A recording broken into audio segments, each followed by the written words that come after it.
Lifeboat Live. We have 4 simple rules. Number 1, we don't discuss politics, ever.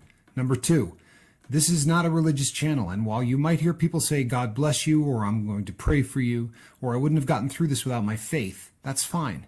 What's not fine is to say, my God is better than your God, or here's why you're not getting into heaven.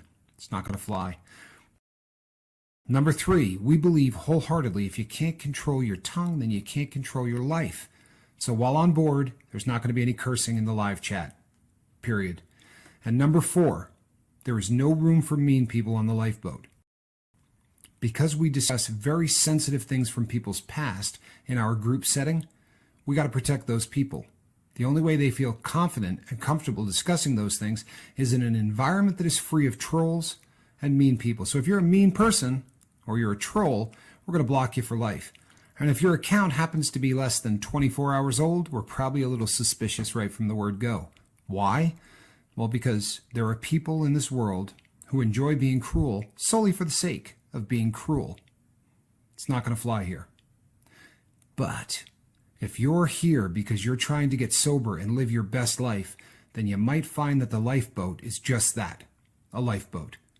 I'm Captain Tommy Scoville, and we will see you on deck.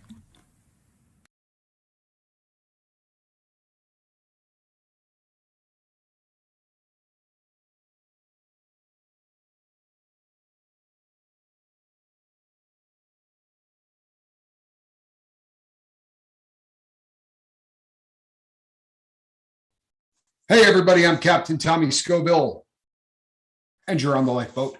People, before we get rolling today, yesterday I had we did an interview yesterday. If you missed it, go back and watch it. It's a good one. But it's an old friend, and I was very myopic. I was, focused in it because it wasn't just, like doing an interview. It was like, talking to an old friend.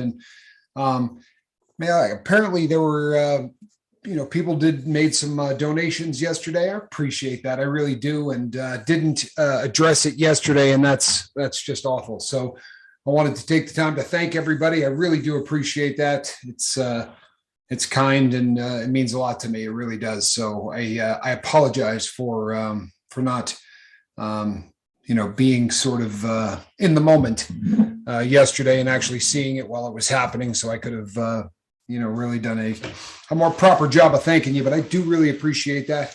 And if you missed that interview, go back and see it. I think it was a good one. A lot of people, the number on it was pretty good. So I think probably most of you saw it, but you all know that tonight was supposed to be a second interview. I was going to be doing, well, not an interview, but it was going to be Niall and myself doing a one-on-one where Niall's going to tell me a few things he disagrees with.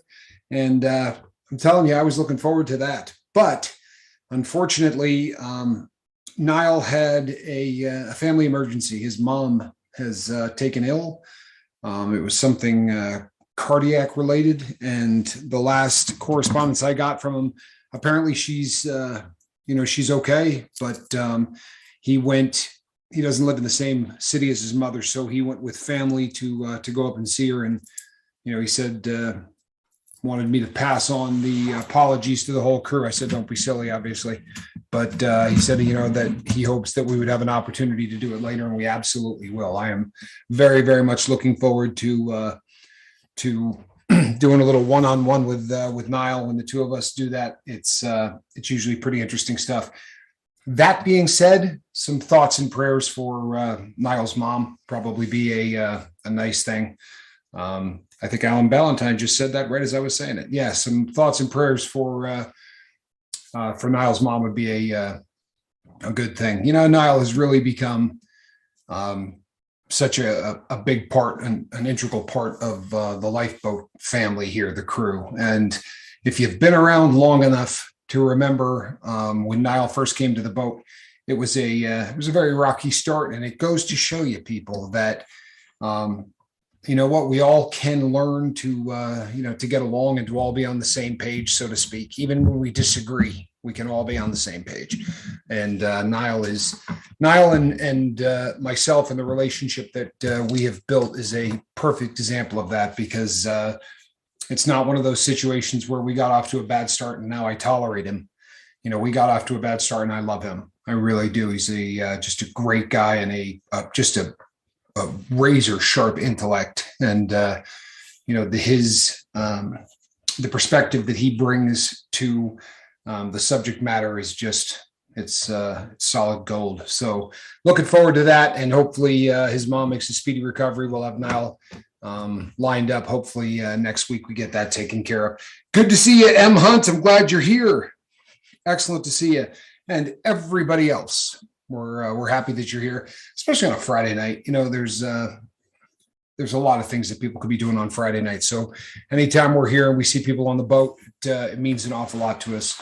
The Friday and Saturday kind of shows. I'm always touched when I see a good crowd. So if you saw the subject matter today, I was going to be talking about how society's views on drugs and the way that society basically, I think everybody knows that there's a shift, and I think it's probably worldwide, but it most assuredly is really, really something that's very noticeable here in the United States of America. There has just been a complete, sort of paradigm shift with how society views drug use. Also, the way that it's portrayed. If you go all the way back, people, there's drugs have always been a subject matter that gets brought up in film and in basically in all forms of entertainment. Obviously, rock stars have been singing about drugs since they were rock stars, and it's always been a part of the culture, but it's usually been part of the counterculture. It was never really something that was mainstream, and these days things really, really have changed. And I think I'm probably not going to shock anyone with my view on this, but I don't think it's changed for the better. I think that this is something that we're not going to see the effects of for a little while longer, because, if you're in your 20s and 30s and you're watching this stuff, it's by then your opinions are pretty well etched in stone. Honestly, I mean, you may change how you view things, but for the most part, you've developed that core value, and all of the things that sort of make up who you are pretty well developed. But the generation that is coming up and living in this society, you got to realize that here in the United States, we've never had a generation of people who grew up in a time where drugs were legal. And in a lot of places in the U.S., weed is something that is, where I live now, weed is legal, not just for medicinal stuff, but also for recreation. So there are dispensaries all over the city, and it's obviously changed how the city that I live in, views that substance. It's no longer taboo in any way, shape, or form. And I think sometimes when something is no longer taboo, there are some positive effects that can come from that. I think that sometimes it takes that forbidden fruit thing out of the equation. And I heard a great interview once with somebody from Amsterdam, and of course they have marijuana has been tolerated in Amsterdam for a very long time. Still very odd culture, very odd the way it's set up, because technically it is not legal. It is just tolerated, and that is the term that they use. So if you were to get caught with 3 or 4 ounces of it in your pocket on the street, you could still be arrested for that. But you can go into a coffee shop and buy it in small quantities, and as well as things like mushrooms, that the psilocybe cubensis mushrooms, the magic shrooms. Those are also available for sale there. It's going to definitely change what it is that how our culture views drugs. And the kids growing up these days, if you think about some of the movies, and people, I'm not a prude, I'm not a stick in the mud, I'm not any of those things, but I think it's important that we keep this stuff in mind. Like the movies, the Hangover series, the way that drugs are portrayed in that. Honestly, people, it's funny. I laughed hysterically, especially the first time that I saw the first one. But that entire premise is based on people, enduring a blackout, and the way that that's portrayed, all the way up to the very end when they're looking at the pictures that they had, taken the night before that they had no memory of. If you're 14, 15, 16 and watching that, you're going to walk away from that thinking, you know what? Nothing would be cooler than blacking out. Honestly, this is something that that I think Hollywood, and I think that in a very large part now, social media does a very serious disservice with. And we were I say we. I'm older than dirt, but the generation of people my age, as they started to come into this computer thing, it was Facebook. And the generation that is a little bit younger than me, they were more of the Instagram kind of situation. And now what we've got is very much TikTok. And I have done multiple shows where I went on serious rants about a country on the other side of the world. We'll just call it Red for the time being. And Red, as we know, is responsible for a mountain of drugs that end up on the street of our country, to the point that the number one cause of death from 18 to 45 is drug overdose. That leads all categories from 18 to 45. Military age, right? People in this country are more likely to die of a drug overdose than from anything else. Now, that same country that is absolutely flooding our streets with fentanyl and 16, 17 different analogs of fentanyl, as well as nitazines and some of the other really heavy duty, ugly opiates that, I've spent so much time going off on a rant. These are the same people that control TikTok. These are the same people who control what our kids watch. And I don't care how you want to look at this, people. You say, well, my kid goes on there and it's not into that. He's looking up this or that. No. He may be going there to look that up, but Red is going to determine what he looks at. I promise you, because they're going to continue to pump whatever it is they want your child to see. That's what's going to keep popping up in the feed until your kid out of curiosity starts clicking on it. And if the world doesn't wake up to this concept, then we're in a load of crap.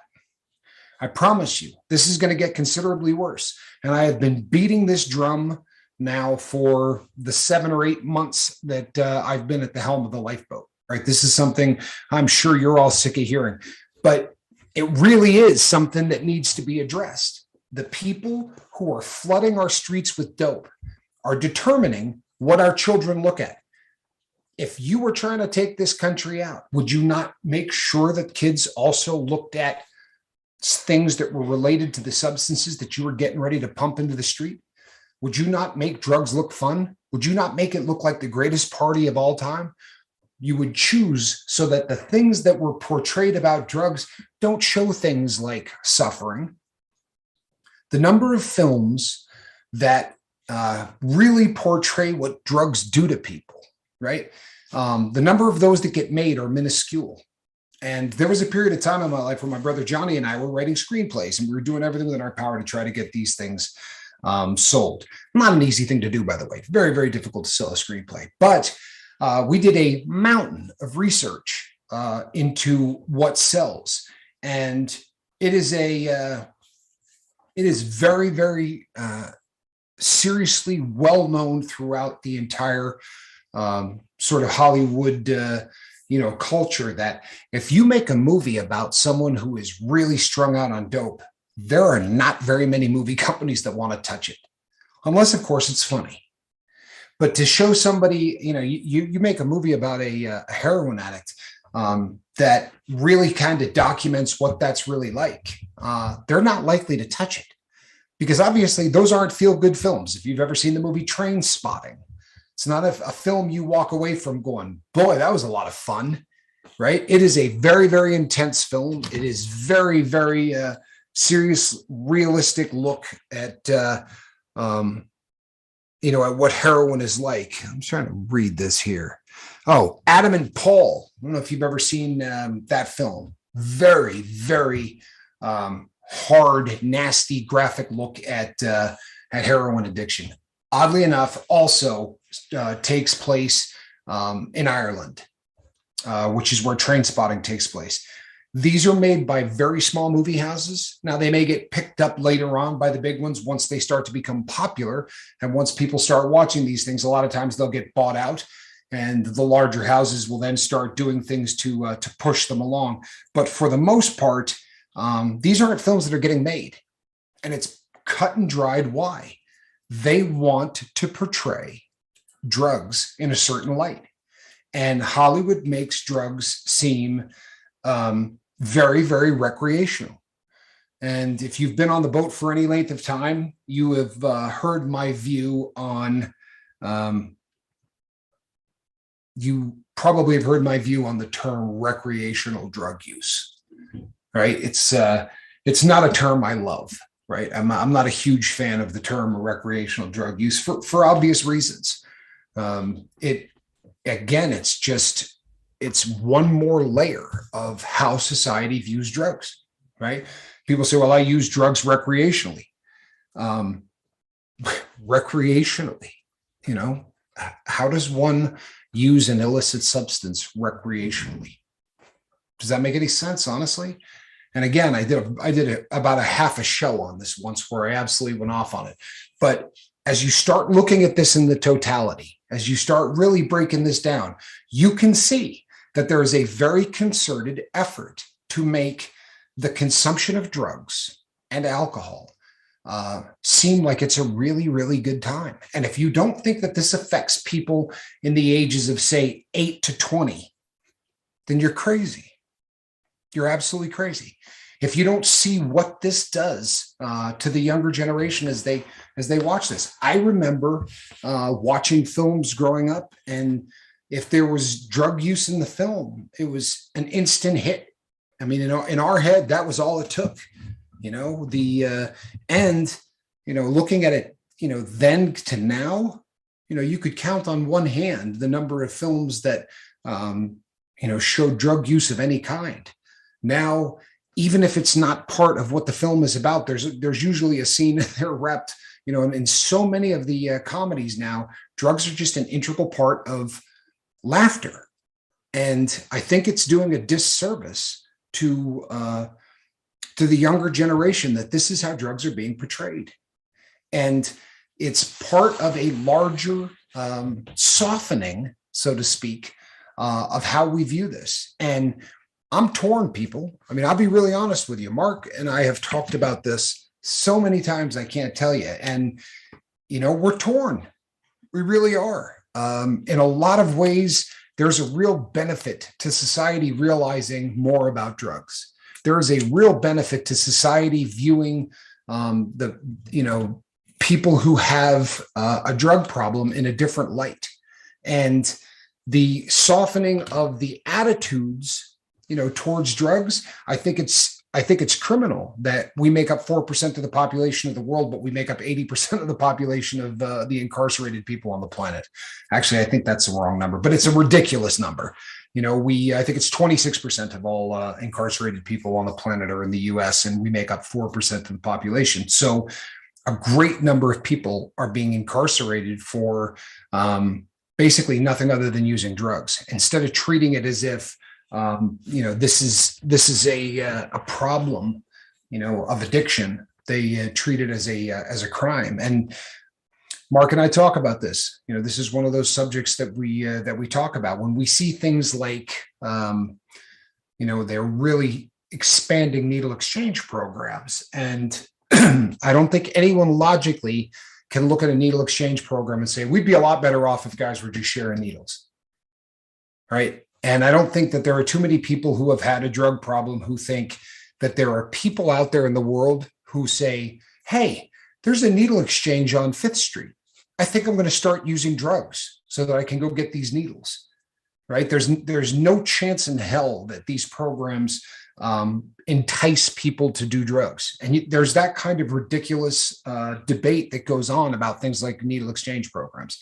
But when you see them expanded, to hand out crack pipes or, some of the other things that have been getting a lot of publicity lately, it leaves people like myself and my partner perplexed, sort of one foot on either side of that debate, because as much as we really do want to see society treat people with drug problems better, I'm not really sure handing them crack pipes is such a great idea. I really, I'm not sure that that's necessarily what I think would be a great idea. But there are places in New York that are now allowing people to come in and use drugs in a designed place, right? They've got a place set up for people to come in and use intravenous drugs so that they're not doing it on the street. And again, it's worthy of talking about, but I truthfully can't tell you how I feel about that. I probably could tell you how I would have felt about it 8 years ago, but the fact that I probably would have thought that was a great idea while I was using makes me wonder how great an idea it really is. Because most of the things that I subscribed to in terms of opinion while I was using drugs don't really make a whole lot of sense. It was, that was just a part of my life where my brain wasn't firing on all 8 cylinders, so to speak. But this is something that everybody needs to spend a little time thinking and talking about. And the reason is, we're at a juncture right now where we're going to go in one of two directions. We really could end up with just about everything being legal. Whether or not you think that's a good idea or not is completely up to you. Completely up to you. But before you go, that's insane. If I had told you 10 years ago that there would have been 2 or 3 countries that would have already done it completely, you would have said, nah. But there are countries that are doing this. And it's one of those situations, people, that whether you're for it, whether you're against it, I am not anti-drug. I'm anti-addiction. If this was something that would cut down on addiction, anything that would cut down on addiction, I'm in for. But whether or not that is actually what would happen, I don't know. I'm not smart enough to answer that question. I'm really not. But there is a shift going on in the world with how people view the consumption of drugs. And if you don't take a side in this debate, don't complain when it ends up turning out in the opposite of the way that you want it to. And I don't mean, getting into arguments with people and things of that nature. But if you feel strongly about this stuff in any one direction or another, reach out to the people that you elected and let them know what you think. Because right now, we are watching our culture change. We are watching how drugs are viewed being changed in, a huge, huge way. And we, as people who have been there and done that, are probably the voices that ought to be saying something, right? Either way, people, I don't care which side of the equation that you want to weigh in on.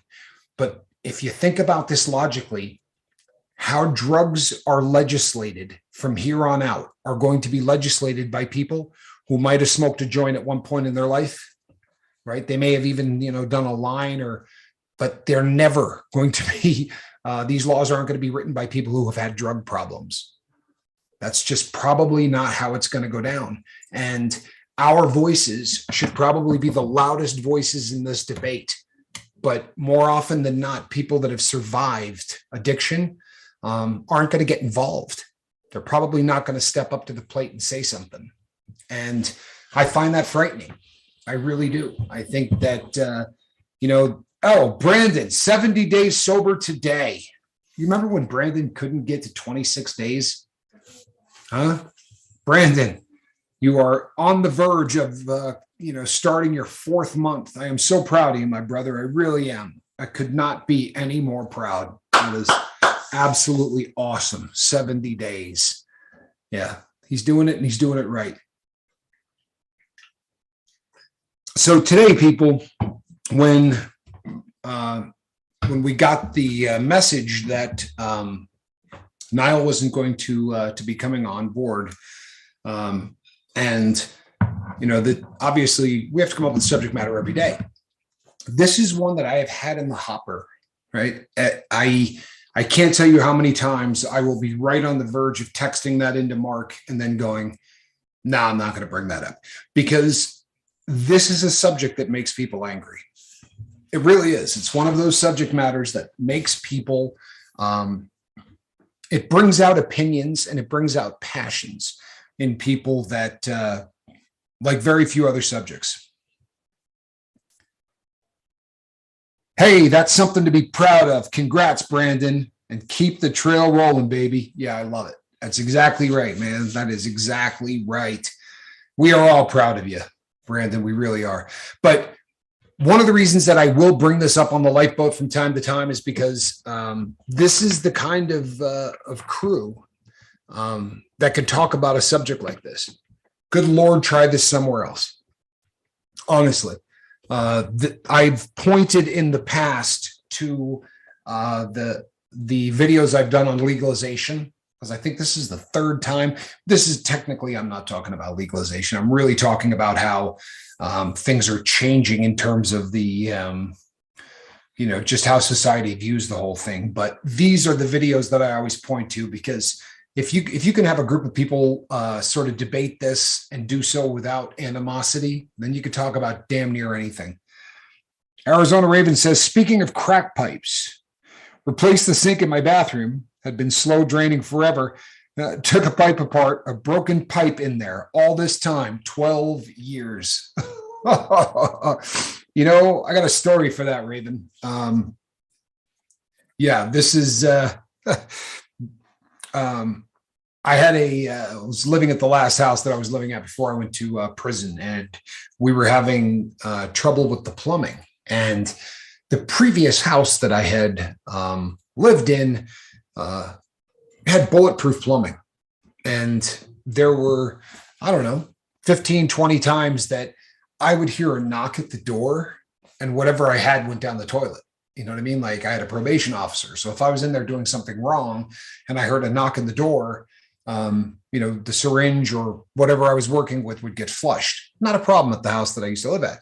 The new house, not this one, but the house that I was at before I went to prison, didn't have the same plumbing. So after living there for about a year, things started to, we were starting to have some problems, and I called in a plumber, and he put one of those rotor-rooter things in there. It's got that machine that you plug in and it goes, sort of.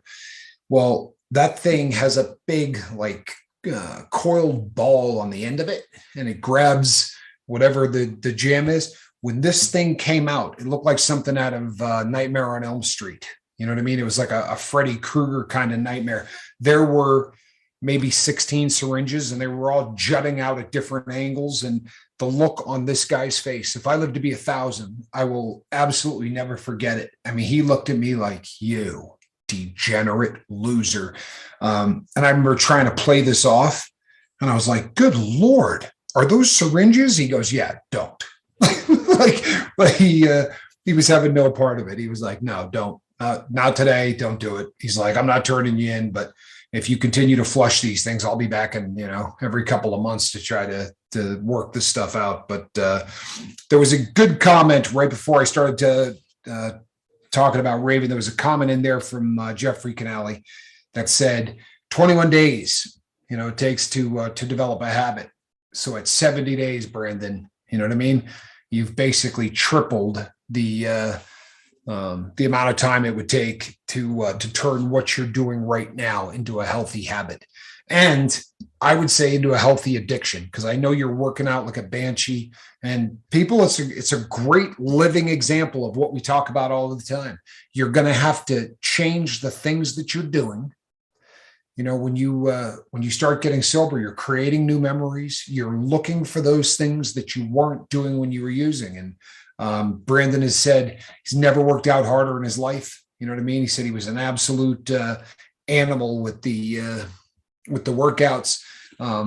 This is just a beautiful thing. It really is. It's a perfect example of somebody creating a new life, creating a better life and living their best. Brandon, unfortunately, the trophy is nowhere near where I could grab it, but if I had it right now, it would be up, because We really are proud of you. And truthfully, I'm just as proud of the journey as I am of the fact that, that you got 70 days, because the way I look at it, what you've really got is in the last 120 days, there was 2 small slip ups, because it wasn't like prior to this 70 days, you were drinking every day. You were actually, fighting this thing and really doing pretty well. Just a couple of hiccups, but I feel pretty confident that those hiccups are in the rearview mirror, and that you're just going to keep getting yoked up and, living your best life. Yes. Sorry, I was just making sure I didn't miss something here. But yeah, people, the takeaway, right, of tonight's video is, what have I done? Big fingers. If I just deleted somebody, I apologize. I was just trying to scroll, so everything just went white. Good, thank God. The takeaway, people, is that if you're a parent, get involved. Take a look at what your kid's looking at. For real. If we spend so much time just allowing people to basically get plugged in, right? They go and they sit down with an iPad, or they sit down with a computer and they get plugged in. And, the next thing you know, red is determining what your children are going to look at. And even in day-to-day society, we're living in a world that if you don't help to instill the values that you want in the next generation as much as you can, society will do it for you. And our society thinks drugs are awesome. Our society thinks that drugs are a great time. It's recreation. Hey, you play golf? I think I'll just do blow. Right? You're a tennis player? Yeah, no, I like mushrooms. That's my recreation. You do what you do, but it's not recreation, people. It's not. It's a dangerous game. And like I said, I'm not an anti-drug guy. I'm an anti-addiction guy. But when a society makes anything, when all they do is show you the best possible case scenario with anything, that's dangerous. And how our society and how Hollywood and how social media and everything else portrays drugs, I mean, people are dropping like flies. We're losing 100,000 people a year to drug overdoses. I've seen a lot of that in film. Instead you see things like The Hangover, and you see, really funny stuff. If you knew nothing about society, if you knew nothing about our country or nothing about anything else, and you just plain showed up, right, and started watching TV, you would think wholeheartedly that whatever these drug things are, I got to get on that. I got to try this stuff because that looks like fun, right? You wouldn't have a clue that 100,000 people a year were dying from all of the fun stuff that they were portraying. I don't watch TV. I told you this, but when I started screwing around and thinking about doing this video, I was looking at a couple of different people that had talked about similar stuff. And if you knew how many references there are in Family Guy, right? The Family Guy show, when they go to the doctor, right? And they're in there and they're complaining about something. The doctor says to Lois, how many Lortabs would it take to get you to leave? Right? She was like 35, 40, there's just, pain pills, just fun, right? That's, this is the way that it's portrayed, people. And, this is just sort of how the society is now viewing drugs and talking about them. And again, I'm not trying to sound like a prude, and I'm not trying to sound like a stick in the mud or any of that stuff. I laughed my can off when I watched The Hangover. Really funny films, but I don't know that I want my kids seeing that and thinking to themselves, that's what drugs are. You really, fortunately, I have lived such a ridiculously horrible existence before I got sober that my kids have a pretty good handle on what drugs can do to a human being. You know what I mean? Their perspective isn't going to be one-sided. I've been very open and very honest about what those substances can do. So please, people, just be aware, be aware. And as society starts to pass laws with shooting galleries and safe places to go and use intravenous drugs, if you don't think that's a bad idea, I'm not mad at you. If you think that's a bad idea, I'm not mad at you. But don't complain if you don't make it very clear to the people that you elected what side of the aisle you stand on. And that's on legalization. That's on everything that has to do with drugs. And as I've said, I don't know how many times, you ought to ring them up at least once a month just to complain about how many people are overdosing and ask them to do something about that. Mark. What's up? What is up, everybody? I'm doing all right, man. Doing all right. Yeah, I mean, I think that this is a subject that, like you said earlier, just gets breezed over. It doesn't get the attention it deserves. And so oftentimes when we do make a change, especially here in this country, and like I said, guys, me and Tommy have talked about this at length. I mean, multiple times. Good Lord. Trying to bring it to you guys in the best way that we can. And it's a hard thing to come out here and say really what needs to be said without. But we don't want to influence somebody's decision making, right? That's not what we're trying to do. All I know is that what we're doing right now is not working. Amen. It's not working. I don't care if it's the injection sites. I don't care if it's whatever we're talking about. Something has to be done. Something needs to change. And, you know, the big change that they made at the beginning, and we all know this, when they cracked down on all the opiate prescriptions, right?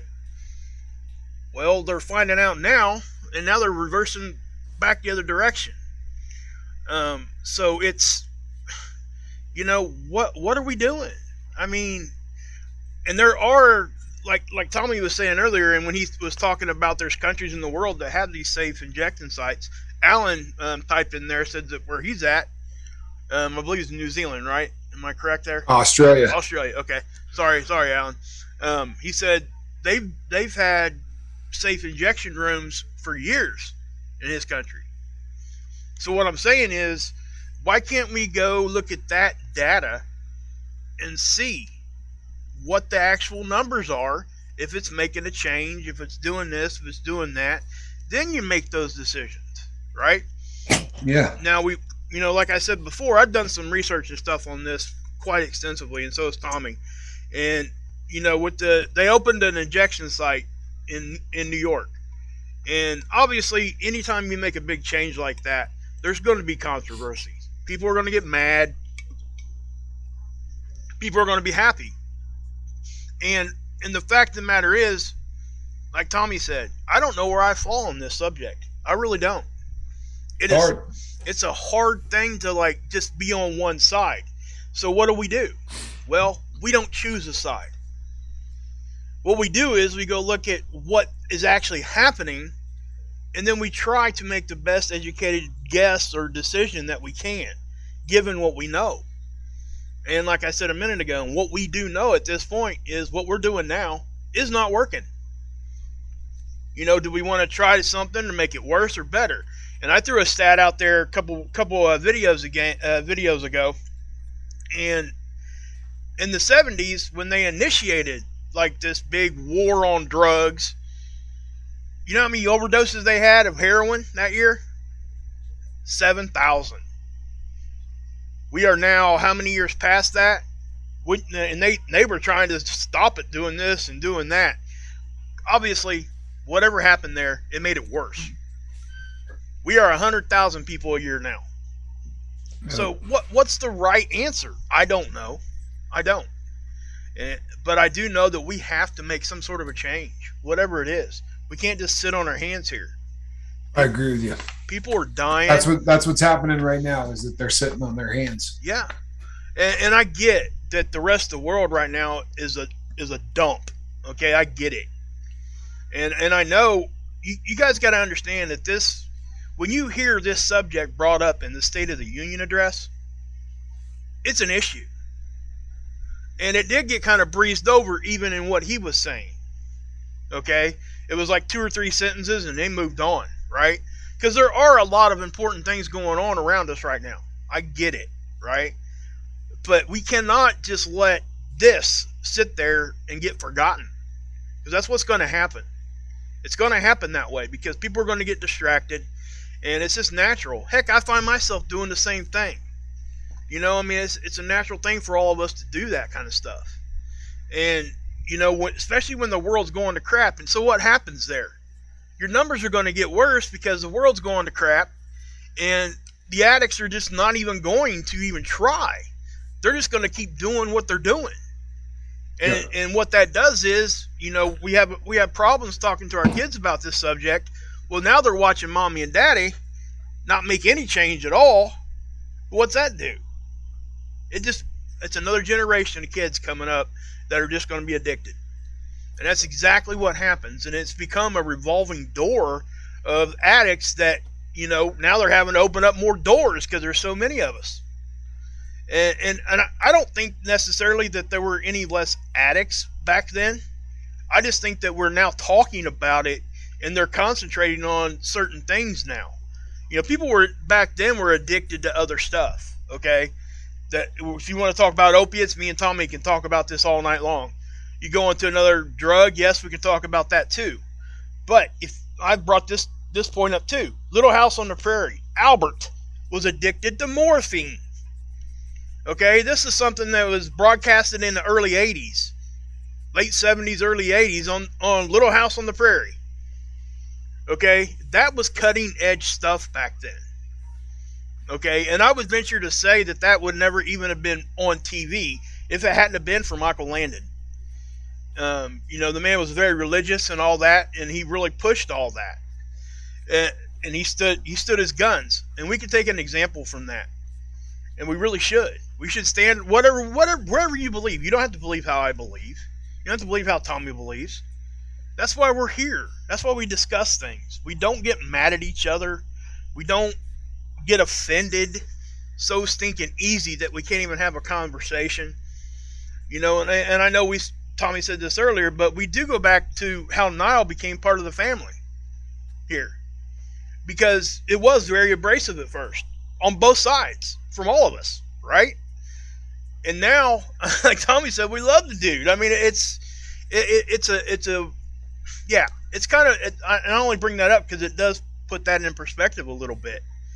You know, we cannot sit here and just because somebody has a different opinion of us, ignore what they're saying. Right? Because guess what? I'm not always right.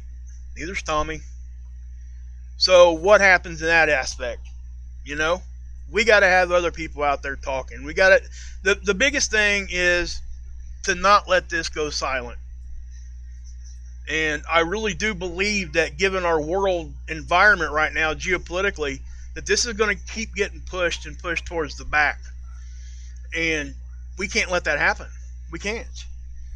You know, if we want people that we care about not to have to go through what we did, and to help people that we care about, we can't just let it go. We have to stay on top of it, and it's going to be a hard road. You know, I get it. I'm not saying it's not. I don't know how much we're going to succeed. You know, and me and Tommy have had other discussions in the background.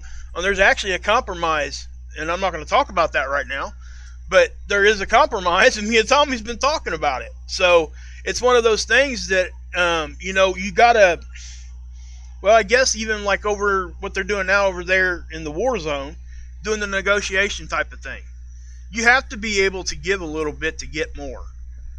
And so, especially in our society, so we're going to have to be able to relinquish some of the stuff that we want. You know, you're not going to get everything you want, and it starts small. It's going to have to start, and it's going to have to build. And I think that we are progressing. I will say that. You know, with the outpatient programming now that we have, I strongly, and this is my opinion, and I think Tommy's probably the same opinion, Suboxone was a huge step in the right direction. You know, it's just one of those things.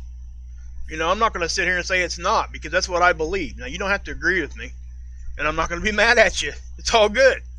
I mean, we can talk about it, and then that's what I'm saying. So, there's been a lot of talk in the comment section about, there is some research that's been done in terms of safe injecting sites, and in places where they've been implemented, the numbers of overdose deaths decreased dramatically. There's no arguing that. But where it becomes, and I happen to know, a decent amount about that kind of effect. That stuff's very easily researched. In places all over the world, it is super easy to research that. The gray area becomes the stuff that can't be researched, right? What is the effect on society? Because no matter where you put this thing, there are high school kids walking by and looking at it, right? Or seeing it, and it's in the news, and that's really where everybody's opinion has to come in, and that's where people need to take a stand from does this cut down on the number of overdoses? Forget about it. It's amazing how much it cuts down on the number of overdoses. It really is. There was one other comment too I saw that I thought was awesome. 40-foot Garbage Man made a comment about Aldous Huxley, the gentleman that wrote the book Brave New World, and I think it's kind of astute because we tend to think that all of these things are brand new, right? And there's the old expression, there's nothing new under the sun. But in that book, it's an amazing book. If you've never read it, you really should. It talks about a very futuristic society, but in that society, drugs are given out to people to basically to regulate the society. And the funny thing was that, not funny haha, but funny ironic, the name of the drug that they gave the people was called Soma. Now, for anybody that has abused drugs, for the people on the lifeboat, most of you have probably done Soma at one time or another. Carisoprodol, right, is a muscle relaxer. It gives you a feeling of well-being, and it makes you feel like you've had a lot to drink. It tends to, you kind of get a loopy on it. But there was no Soma when Aldous Huxley wrote the book.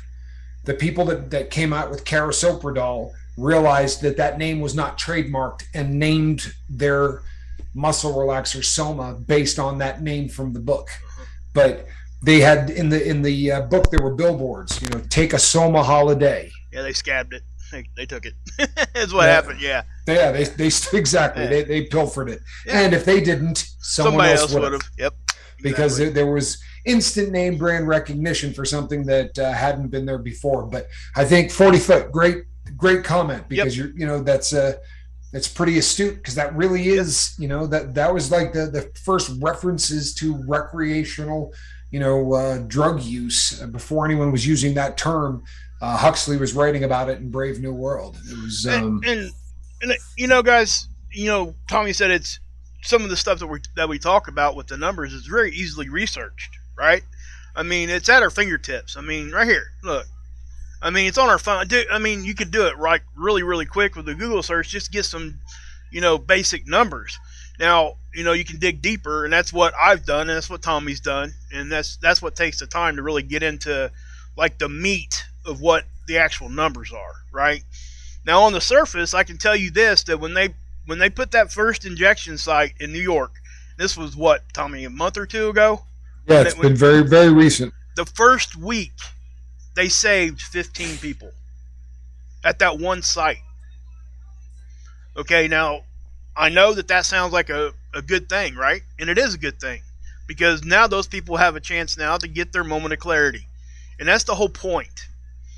You keep them alive long enough to where they're going to see where their mistakes are. They can't correct their mistake if they're dead. And that's the issue. Now, I do understand there's a societal issue, especially where you're placing these things, because there ends up being, drug needles and stuff on the floor. It does bring dealers over close to that area, I'm sure. No question. You know what I mean? No question. So, there are issues here, guys. It's not something that's just throw something up and go.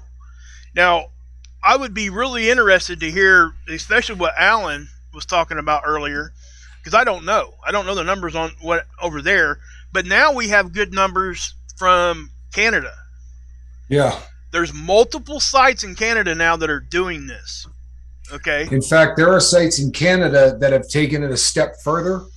that instead of having methadone clinics, they have clinics where somebody goes in and gets diacetylmorphine, which is heroin. Yeah. I mean, they go in, and when they first arrive, they do what's called a blood trough, and they take to find out what the base level of this individual user is. And then the person goes in twice a day. This was a pilot program that was actually originally started in Amsterdam. And it gets people, what it does is it's very similar to Suboxone in a lot of ways. It eliminates it eliminates the need for these people to go out and steal or do anything else, and it brings them to that base level. And the statistics on that are I mean, for so long they had statistics on it, and the number of people that wanted to go out and get work and become employed, because once you eliminate all of that out of an addict's life, when they don't have to worry about getting drugs, and when they don't have to worry about stealing to get drugs, they go like this. Yeah, they got to find something to do. Exactly. And they go, you know what, man, I don't need to steal anymore. I'd kind of like to have a television set. Maybe I'll work 20 hours a week. And that goes to, you know what, I might want to get a car. And it really was a very, very successful program. It was called the Rainbow Room, is how the program was first, the name it was under. And they used to say in their literature that it cost about $56,000 American dollars a year to take care of every single addict. And I saw a documentary that you all can see if you look it up, and where they talked about the program. If you just type in Rainbow Room, you should probably come across it. But when the person interviewing them said, how can you justify that? And they said, because the average addict in Amsterdam who isn't in this program, between incarceration and court costs and overdoses and everything else, costs $120,000 a year, or 112 or something like that. Yep. It was literally like it was saving them 50%, by just giving these people. Now you don't have anybody stealing, you don't have anybody, doing all of the things that are associated with that. Something else that's interesting with what you're talking about there is the fact that given a number of years there, the addiction number actually drops. Absolutely. What I'm saying new addicts. Yeah, I know exactly what you're saying. Okay. So this is what we're talking about, the numbers that you really have to dig in to go look at, right? This is where the research comes in, and that's why me and Tommy do what we do. But it's one of those things where you take some of the lure out of it for kids, right? I think that's a big part of it. Kids are curious, adults are curious that have never done stuff, right? Well, and also addicts, heroin addicts look for people to get addicted. I mean, as messed up as that sounds, they want to find someone who's just starting to use, because someone who just starts to use still has a ton of money. So when they eliminate that person, on the look for the next victim who's going to, get them high and spend money and do all that, you got less of the tentacles of the disease going out and grabbing more people to pull in. Exactly. I think that was one of the reasons that it really cuts down on the number of new addicts, is because you don't have people basically like missionaries almost, right, for the drug, because they want new people's blood in there. And it's a hard concept for people over here in our society to wrap their brain around. Sure. And that's why it started in Europe, guys. I mean, honestly, let's just face it, the societies are different. They look at things a lot different. And, I'm more conservative leaning in my personality and my thought process. But what I'm talking about here is actually more liberal leaning. Okay? And that's where this all falls in. And what I'm saying is, I'm neither. I'm not either one. And if everybody could really wrap their brain around what I just said and apply it to addiction, come on. How much do you think we could actually fix if we really did something like that? You get people on both sides, you're willing to compromise at some level just to get things started, and then the next thing you know, addiction numbers are dropping, people are, and that was something they didn't expect over there. They didn't think the addiction number was going to drop. They were just trying to keep people alive. Yeah. Right? And cut down on theft. Yeah. It was the money. The money part of it was a big deal, obviously, because everything has to have that aspect of it. And again, I'm not sitting there saying that that's the exact right answer. I'm just saying I don't know that it's the wrong one. I think the takeaway is that none of us know what the right answer is, but to not get involved, to not to not get an opinion, do a little research, get an opinion, and then tell the people who actually can do something about this what your opinion is. Because in about 5 years, people, the society that we live in, you're not going to recognize. You won't. And if you didn't get involved at some level and tell people who have been elected exactly what you think, then you're really not going to have the ability to complain about it, that everyone, because the whole country is going to say, I can't believe they did that. We have a society that, in theory, we're actually supposed to tell the people we elect what the hell they're supposed to do. We're their boss, right? That's right. I mean, honestly, they're supposed to work for us. Mm-hmm. So I don't care what side of the equation that you fall on. Honestly, I don't. Just think about it. Do a little research, formulate an opinion. And I understand both sides of the argument so well that I would not be upset at anybody for choosing any side of this debate. But the people that sit on the sideline and don't, come up with an opinion and don't share that, if that's where you're at, great. But don't say in 5 years, well, that's stupid. Yeah. Because you had an opportunity to weigh in on it. Well, it's like this too. I see people all the time complaining and bickering and, well, sorry for this word, but bitching about, like, I don't know, the president. But those are the same people that didn't vote. Right. It's like, man, come on. And I don't say that for political reasons. I'm saying it because I want you guys to apply that to this conversation. Don't sit on your hands. Don't sit on the sideline like Tommy said.